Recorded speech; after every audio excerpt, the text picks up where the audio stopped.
Buenas tardes, mi nombre es Rafael Acosta, como me dice la presentadora.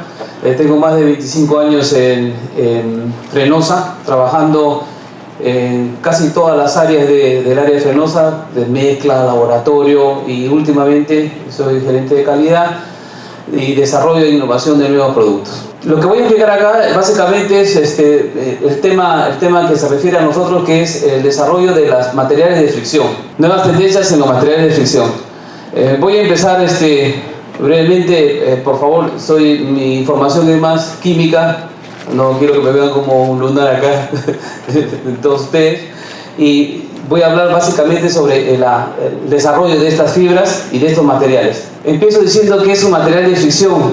El material de fricción es el elemento del sistema de freno que retarda o detiene la rotación del tambor o del disco, convirtiendo la energía cinética en energía calorífica, y esta es la fórmula que nos rige a todos. Finalmente, lo que va a detener al vehículo, el siguiente inserto de material de fricción es lo que va a detener la rotación del disco o el tambor. Finalmente, lo que va a detener al vehículo va a ser el coeficiente que tenga las llantas, el estado de los caminos y la velocidad que tenga el vehículo. El material de fricción, la pastilla, el bloque, las fajas, el material de fricción no es un componente que es único. Al igual que el cuerpo humano tiene sus partes, está compuesto por diferentes partes, y estas que se grafican acá todo material de fricción tiene resinas, lubricantes, una carga, un modificador de fricción y una fibra. Al final voy a hablar de la fibra, porque la fibra es realmente lo que ha impulsado todo este movimiento de innovación en la composición de los materiales de fricción. El aglutinante es la resina que va finalmente al producto de fricción, a la pastilla, bloque, moldearlo en la prensa. Es una resina que puede ser fenólica, puede ser una resina vegetal, hasta el mismo caucho puede actuar como aglutinante. Tenemos los lubricantes. Los lubricantes, todo producto de fricción tiene un lubricante que es lo que básicamente o mantiene o reduce la fricción y evita las rayaduras, y son los ejemplos que ponemos ahí: el grafito, el coque, los óxidos, los sulfuros. La carga viene a ser, como en el cuerpo, viene a ser un poco lo que son la grasa, los músculos, es lo que le va a dar la forma al freno y constituye la masa del compuesto. Son generalmente productos inertes, llamados también aglomerantes. Luego hay los modificadores de fricción, que finalmente son los que van a un freno de Tico. Va a tener un coeficiente de fricción diferente a un coeficiente de un auto de carrera. Esta parte de acá, los modificadores de fricción, en los porcentajes que se añaden en la fórmula, es lo que me va a dar un mayor o menor coeficiente. Y tengo las fibras. Las fibras vienen a ser como los huesos, vienen a ser como las vigas es el armazón del compuesto. Y son los que van a proporcionar estabilidad, la dureza, y entre las fibras que tenemos el pisotilo, el quebra, la fibra de vidrio y fibra de acero. Como ven, el freno no es un compuesto único. La pastilla, la faja, tiene unos componentes de acuerdo a la aplicación y al uso que van a tener y cómo se diseña el vehículo. Quise hablar un poco de este tema de la evolución de los materiales de fricción para poder, así lo aprendí yo también. Tengo, como les digo, más de 25 años en Frenosa, y empezaron así. Durante muchos años las carretas, que fue lo primero que se utilizó para transportar a las personas, para transportar cargas, tenían estos dispositivos. Lo primero que usaban era la madera. Usaban la madera de diferentes tipos. Usaban algodón, usaban tallos, las hojas, los frutos. Y miren, para esta exposición justamente estaba investigando y encontré un mural. Este es un mosaico de una granja de un caballero galo romano del año 170 a.C.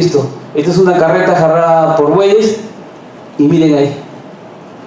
Ya desde ese tiempo empleaban lo que es el freno, los tacos de madera, que básicamente es una palanca sobre una fuerza, un punto de apoyo y el freno sobre la rueda.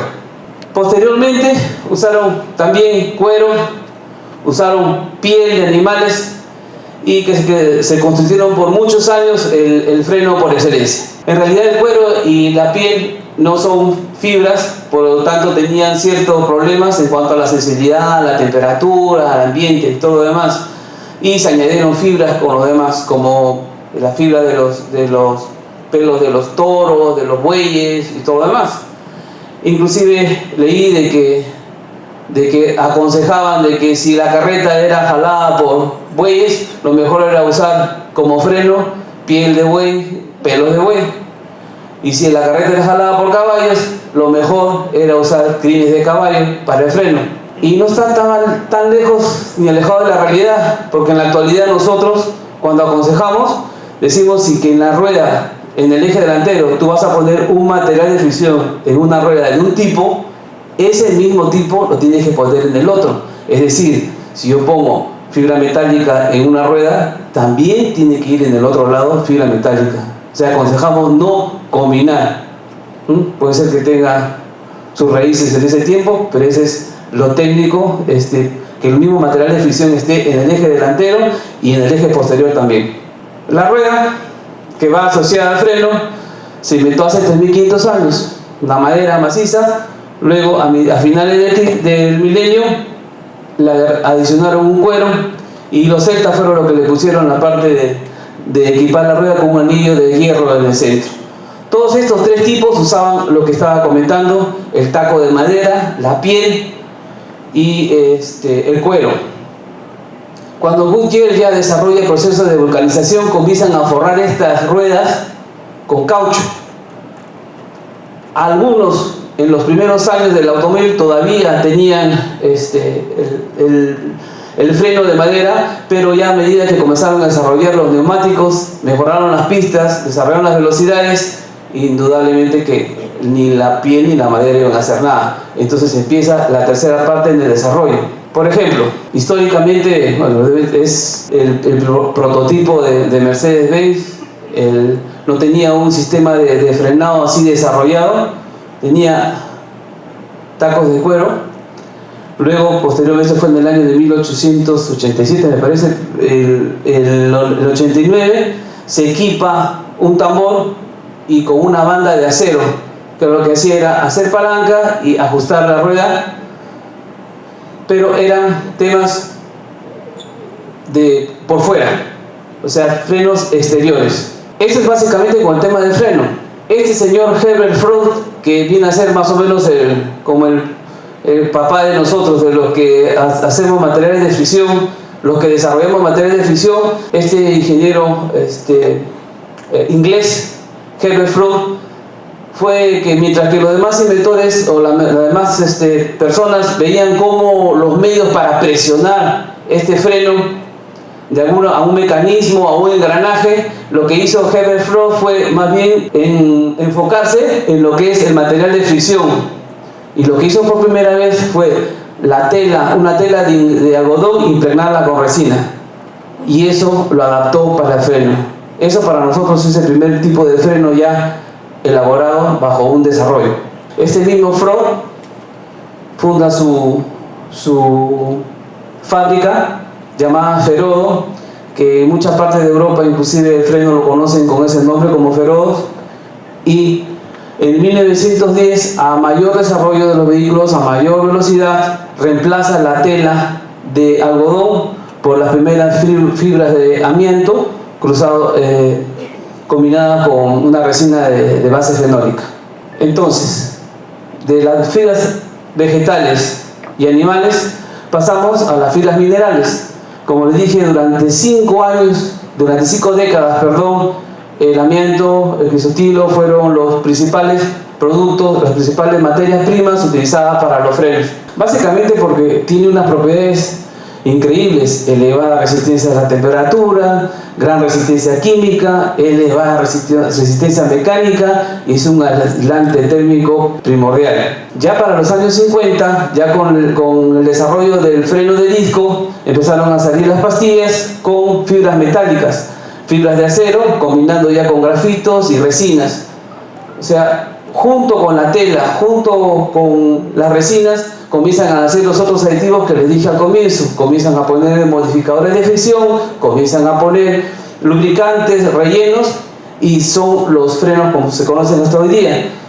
Y a la final de los décadas 70 ya aparecen las fibras como la fibra de vidrio como una alternativa a lo que es el crisotilo. Y que son básicamente todos los productos, la mayoría que se usan acá en el Perú, lo que son fajas y bloques son a base de, si no es de crisotilo, son de fibra de vidrio o de Kevlar, que vamos a hablar ahorita, ¿no? Esto es el automóvil como es ahora. Los frenos son de disco y faja o de tambor, o son de disco o son faja, los más antiguos. En cuanto al desarrollo de esto y las velocidades que desarrollan, es que también ya estas fibras también entran a una tercera etapa de desarrollo. Ya las nuevas pastillas utilizan ya la tecnología de la fibra cerámica. La fibra cerámica es una fibra refractaria a base de óxidos de silicio, de aluminio, y estas fibras refractarias tienen una ventaja, que es el tema del soporte de la temperatura. Entonces comienzan a aparecer las fibras cerámicas que, combinadas con las fibras metálicas, son la mayoría de las pastillas que se utilizan ahorita para autos particulares. De las fibras refractarias, el desarrollo siguiente fue utilizar las fibras sintéticas. Las fibras sintéticas son aquellas fibras que son hechas en un laboratorio, generalmente son derivados de petróleo. Una poliamida que se utiliza mucho fue el Kevlar. El Kevlar prácticamente es un derivado de una aramida, en la cual se puede construir, pues, no solo para frenos, se utiliza ahorita para chalecos, tiene un montón de prestaciones, sobre todo porque es 5 veces más fuerte que el acero, sobre todo en un tipo de resistencia, y no le afecta a la corrosión. Luego tenemos la fibra de carbono, que utilizan, nosotros hemos hecho un desarrollo con fibra de carbono para autos de carrera. Es el desarrollo más reciente en el campo de los materiales compuestos. Entonces ven, pues, de que nosotros venimos trabajando, la humanidad viene trabajando siempre haciendo nuevas fibras, y pasamos a las carbocerámicas. Tenemos la fibra cerámica, tenemos fibras de carbono. Ahora lo que se está haciendo es combinar ese tipo de fibras, siempre por el tema del desarrollo del automóvil. Mientras que el automóvil desarrolle mucha más velocidad, esa energía hay que transformarla en calor, y ahí es donde entra el freno, y ahí es donde entra este tipo de fibras. Entonces ahora tenemos unas fibras combinadas en carbocerámica, y los últimos son las fibras sintetizadas. Los que han trabajado con camiones, ya los forros de embrague ya no vienen como una pasta de embrague, sino están viniendo con unas pastillas sintetizadas. Esas pastillas sintetizadas tienen otra tecnología. Esa tecnología, las tecnologías anteriores que usan resinas fenólicas se prensan, se mezclan y se prensan en un molde a una temperatura de 180 grados centígrados con una presión unitaria de 5000 psi. Estas pastillas sintetizadas no tienen temperatura, pero sí tienen una presión altísima de prensado, están encima de los 15000 de psi. Y luego ya se hornean a diferentes temperaturas y tenemos las pastillas sintetizadas. Muchos camiones ya no están llegando no llegan con pasta de embrague, sino llegan con ese tipo de pastillas. ¿Cómo nosotros nos podemos dar cuenta, o cómo nosotros vemos cuáles son las prestaciones de estas fibras? Por ejemplo, este es un bloque de fibra de vidrio, y lo que ven abajo es la curva azul es el coeficiente de fricción, y la curva roja es la temperatura. La temperatura llega hasta 800 grados centígrados, pero llega un momento donde el material de fricción, este es el comportamiento de un material de fricción normal. Esto se llama periodo de asentamiento, un periodo de recuperación, un desvanecimiento o fade que se conoce. Todo freno, cuando se calienta, tiende a bajar su coeficiente de fricción, y lo ideal es de que vuelva a recuperarla. Nosotros, cuando hemos testeado algunos materiales de fricción, hemos visto que esta curva sigue cayendo, entonces entendemos por qué, si un vehículo que baja de Ticlio para Lima, apretando frenos, por qué a veces un vehículo tiene que orillarse porque ya no da más. Es por esto. A mayor temperatura, el coeficiente de fricción tiende a caer. Esto nosotros tenemos una máquina, dos máquinas en realidad, que son un dinamómetro Chase que mide el coeficiente de fricción con temperatura, y medimos también el desgaste de los productos de fricción. Entonces, para un bloque de fibra de vidrio, este se puede decir que es su huella digital. No hay dos gráficas iguales. De aquí partimos para hacer las innovaciones, para ver qué tipo de nuevas fibras o qué tipo de nuevas resinas le podemos proponer. Si nosotros le adicionamos Kevlar, por ejemplo, a esta fibra de vidrio, vemos que el coeficiente de fricción tiende a caer como todo material de fricción, pero inmediatamente se recupera mucho más que una fibra de vidrio. Entonces estamos comprobando nosotros las bondades de estas nuevas fibras a través de este programa de innovación. Probamos cerámica, que ya lo hemos visto. La cerámica generalmente la hemos estado usando en lo que son las pastillas, porque son áreas más pequeñas y las velocidades que se desarrollan son mucho mayores en los vehículos. Pero estamos probando también en bloques. También tiene su coeficiente de fricción, y a determinada temperatura cae y vuelve a recuperar con una pendiente inclusive un poco más arriba. Y últimamente, que estamos trabajando con el Departamento de Innovación e Ingeniería Sudamericana de Fibras, hemos trabajado con dos fibras. Una se llama el Oxipan y el otro la fibra de carbono. Esta realmente es una fibra de acrílico que, si la llevas, la vas oxidando en ausencia de calor, llega a convertirse en fibra de carbono. La fibra de carbono se puede utilizar para otras prestaciones, pero las prestaciones intermedias nosotros sí podemos utilizarlas para el freno. Y vemos que el Oxipan también tiene, combinado con una fibra de vidrio, también tiene su coeficiente de fricción, cae como un FEI pequeño y vuelve a subir mucho más que el anterior. Y esto lo combinamos con las fibras minerales, que ya las conocemos. ¿De qué se trata el tema de la innovación? ¿De qué se trata el tema de estar constantemente buscando nuevos materiales, nuevas fibras? Básicamente, cada empresa o cada investigador lo que hace es saca lo mejor de cada una de estas de acá. Pues, si el Kevlar me da una mejor resistencia estructural, yo lo uso en un porcentaje en la fórmula. La cerámica me da un coeficiente más estable, lo uso en un porcentaje. Y ni hablar si tiene fibra de carbono, eso me va a ayudar al tema del desgaste. Y es así como vamos nosotros dentro de las pastillas o dentro de los bloques, adicionando ya sea una fibra, ya sea una resina, y el por qué lo hacemos. Si va a tener un uso exigente, si va a ser, yo llamo uso exigente, por ejemplo, las pastillas que nosotros ofrecemos para la zona de Chosica, esas tienen cerámica y tienen algo de fibra de Kevlar. ¿Por qué? De Chosica hay personas que trabajan por ahí, sabrán que, bueno, yo he subido a uno porque he tenido que hacer las pruebas. Si bajan a las 2 de la tarde y media en uno de esos Toyota Custer, que en realidad son para 20, 28 pasajeros y vienen más de 50, que le han cortado el techo y le han puesto, y lo llaman los huevitos, y a las 2:30 donde salen los del colegio, las temperaturas que alcanzan esos vehículos están por encima de los 450, 500 grados centígrados medidos en el punto de fricción y del disco. Ahí las pastillas originales que llegan del Toyota duran 8 días. 8 días. Todas estas, yo llegué hasta el sitio donde transformaban esos vehículos. Y dicho sea de paso, no hay ninguna ley que todavía se haya dado así para que no se haga eso. 8 días el original. Y ahí, en esa carrera, ahorita una pastilla, que es la que nosotros ofrecemos ahí, dura 30 días. 30 días. Y ese es el estándar por lo que ellos trabajan. A esas pastillas que nosotros, esas fibras, iniciamos nosotros colocándolos a los autos de carrera. Pues tenemos 3 productos que usamos para autos de carrera. Durante 3-4 años hemos acompañado a un team para el Camino del Inca. Y ese es un buen sitio para probar. Todas las fibras las hemos probado ahí para desarrollar. Imagínense que de ahí hemos sacado fibras para el transporte público peruano.